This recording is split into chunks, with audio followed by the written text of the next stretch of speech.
So my friends, just return episode 33. Belinda has been finding out the truth about Gus. He was an SS officer. She was disgusted at what she was hearing. He decided he'd tell her the whole story. Well, Belle, you may as well know the whole truth. Gus was angry now. His tone of voice was like it had been when he dreamed or hallucinated in his malaria fever. Yes, I was at Auschwitz. I supervised work from Jews who could work. I sent some who could not work to their deaths. Also I had those who broke rules hung or shot. And it's true I obeyed orders and I gave orders. That's being a loyal soldier. I did this for my Führer, Heil Hitler. I regret none of my actions. You will never convince me that we were wrong. Gustav, you make me sick. Had we won the war, Belinda, Europe would have been a far better place than it would ever be with this terrible European community arguing about sizes and shapes of fruit. Bureaucratic nonsense. Oh yes, you've been arguing about who was fit to live as an Aryan, who was fit to work as a slave, and who was just fit to be gassed or shot. It was obvious to both of them that they wouldn't get anywhere discussing the matter any further, so they fell back into a solemn and electrically charged silence.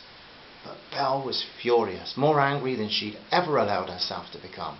Her face was bright red and her eyes were aglow with a blazing emotion. Her fists were clenched tightly and her teeth were so tight together it was hurting.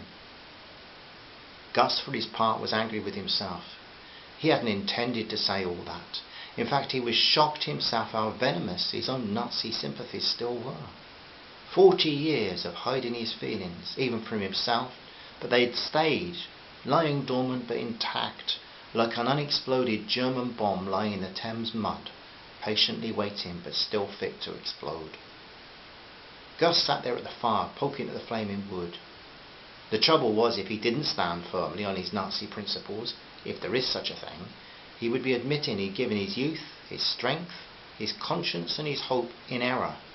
Indeed, he would be admitting that he had taken innocent lives without justifiable cause, and that his own life had been that of a war criminal. Belle, for her part, stomped about almost like she had taken leave of her senses, walking about this way and that, and after a few minutes she went to her tent, gathered a backpack, had put water in it and a notebook, and walked away. Belle, where are you going? Out! This was reminiscent of the way she had as a teenager stormed out on her mother, but this was much more so, and she wished she had a very large door to slam. Belinda, we agreed. We always know where each other are for safety's sake. That was when I thought I knew you. She turned round and was shaking with rage. I don't need you to keep me safe. I'm a Jew. She had never identified herself so much with her Jewish ancestors. Go to hell, you murderous Nazi pig.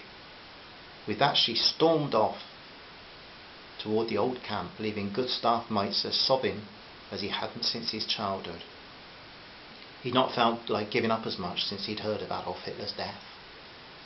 Belle walked at a pace. She had not for a long time walked so fast. She recalled her granddad's advice: when you're all worked up, go for a good brisk walk and it will clear your head. She doubted if it would do that, but she had just to get away from Gus.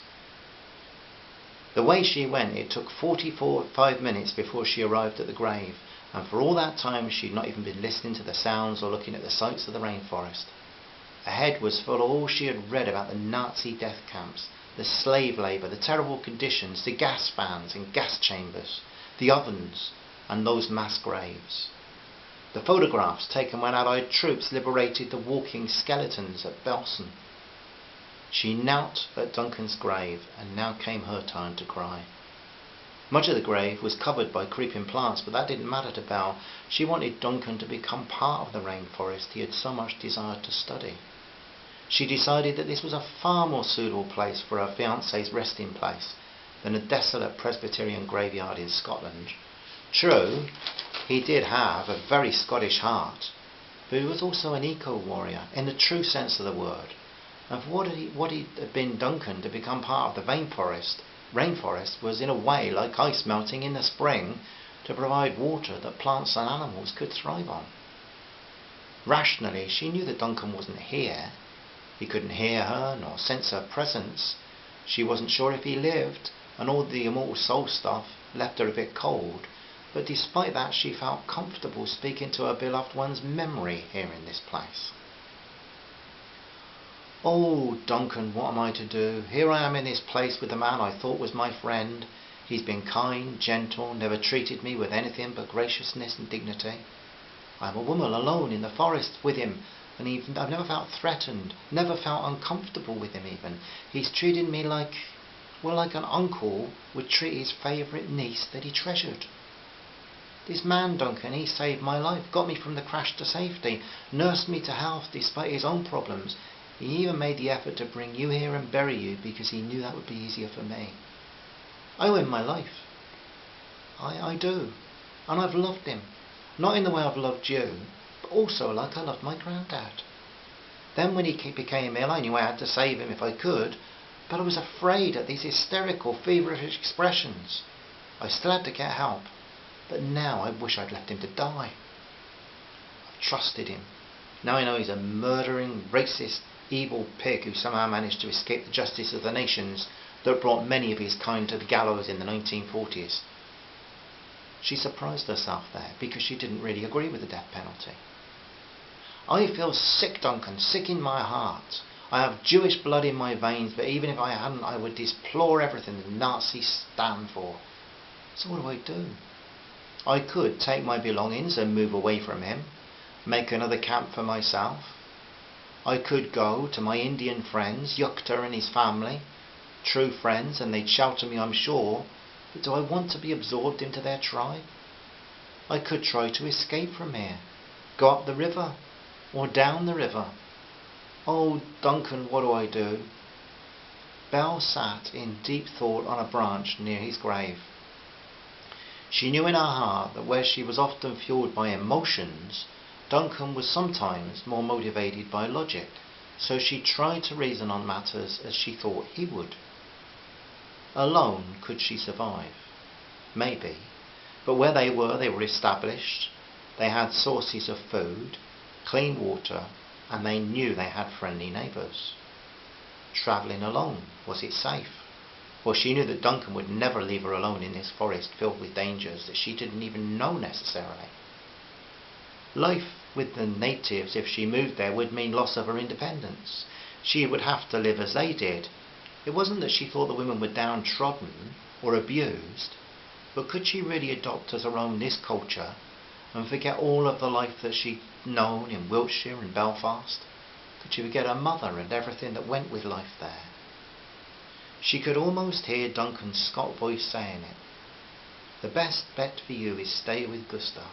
Aye, lassie, he's done evil things, but just now you're needing him, and he's canny enough to know he needs you. Go back and talk to him. If from here on it's only a working relationship, so be it. But you have nae a choice, darling girl. When you got home, yes, that was Duncan's way of thinking, all right. When you get home, well then your own conscience will guide you. But right now you need each other. Stick with him, Belle. She knew Duncan wasn't really here. It was only in her head. Memories of who he was, how he thought, and how he would have looked at her. She was free of superstition and dogma, but at the moment she remembered how it felt when she kissed him better than she had for months. That was because she needed him so. Religion was something Belle was not sure about.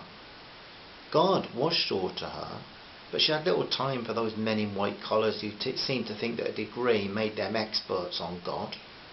Belle knew there was a creator. She only had to look around her, but she just didn't understand him.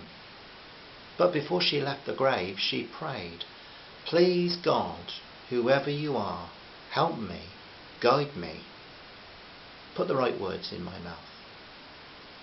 It was a long, slow walk she took back to the camp, although she took the direct route.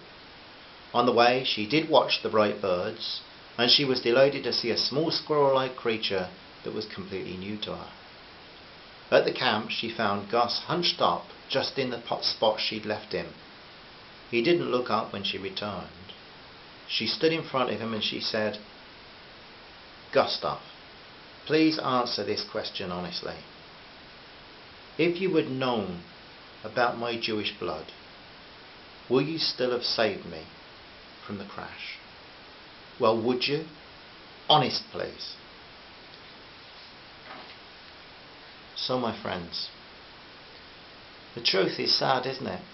And the tensions have mounted, and Belinda's emotions and thoughts are in turmoil. Interesting that she knew Duncan so well that she could reason on how he would see things. But we have to see where it goes from here, and the next episode will help us with that. Really hope that you're all well. Hope that you're still enjoying the story, and appreciate your sticking with me on this. Love to you all from Kate and I, and thanks very much, and bye bye for now. Bye.